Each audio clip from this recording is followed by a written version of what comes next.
All right, name of this book is Knuffle Bunny 2, A Case of Mistaken Identity by Mo Williams. It's our first Knuffle Bunny book, I believe. By Hyperion Books for Children of New York. All right, here we go. Positioned here. One morning, not so long ago, Trixie took a walk with her daddy. By now, Trixie really knew how to talk. Guess what I'm going to do?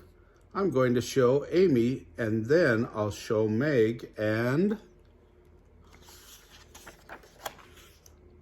then I'll show Margot, and then I'll show Jane, and then I'll show Leela, and then I'll show Rebecca, and then I'll show Noah, and then I'll show Robbie, and then I'll show Tashi, and then I'll show Casey, and then I'll show Connie, and then I'll show Parker, and then I'll show Brian, and then, and talk.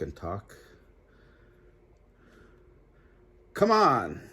Trixie was excited because she was taking her one-of-a-kind Knuffle Bunny someplace very special. Where do you think she was taking her?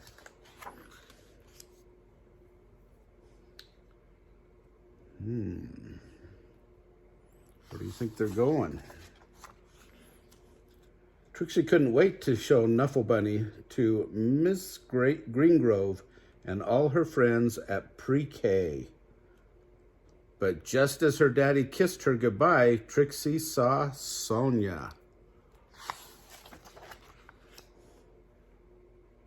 Uh-oh, what did Sonia have?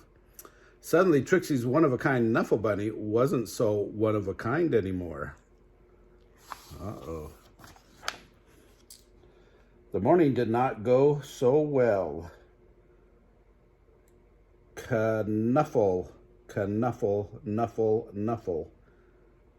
Oh, one girl calls it a Knuffle Bunny. The other one calls it a Knuffle Bunny. The afternoon was worse. And the teacher took him away.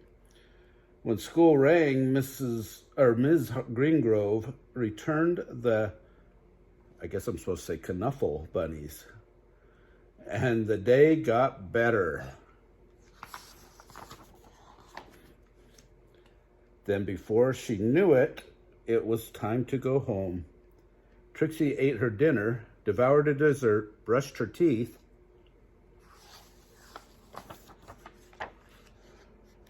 and tried to escape the mommy and daddy robots from planet Snurp. At 1:30 bedtime, Trixie was tucked in, ready for sleep. But a few hours later, Trixie realized something. Trixie marched into her mommy and daddy's room and said, "That is not my bunny." Uh-oh. Whose bunny do you think it was? Trixie's daddy tried to explain what 2:30 a.m. means. He asked, "Can we deal with this in the morning?" Trixie's daddy went to the phone. Before he even made it down the stairs, bring, the phone rang. "We have your bunny," said a man's voice on the other end. Whose voice do you think that was? "We have yours," replied Trixie's daddy. Arrangements were made. Trixie and her daddy rushed across the neighborhood.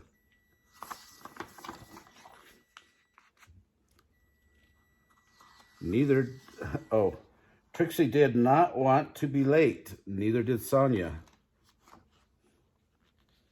There was an exchange, and the Knuffle bunnies were back where they belonged. "I was so worried about my bunny," said Sonia. "So was I," replied Trixie. Then they both said, "I'm glad you got your bunny back," at the exact same time. And that is how Trixie found her first best friend. Isn't that funny how they became friends afterwards? Oh, there's an epilogue. That means a story after the story, or a second part. The next morning, both Trixie and Sonia rushed to school. The next best friends had a lot of catching up to do. Do you want to play with my Knuffle bunny? Sure. Do you want to play with mine? The end. It's always good to be friends, right? No reason to fight over silly little things like that. Also, like our videos and subscribe to our channel. And we'll try to maybe make a playlist for Knuffle Bunnies books.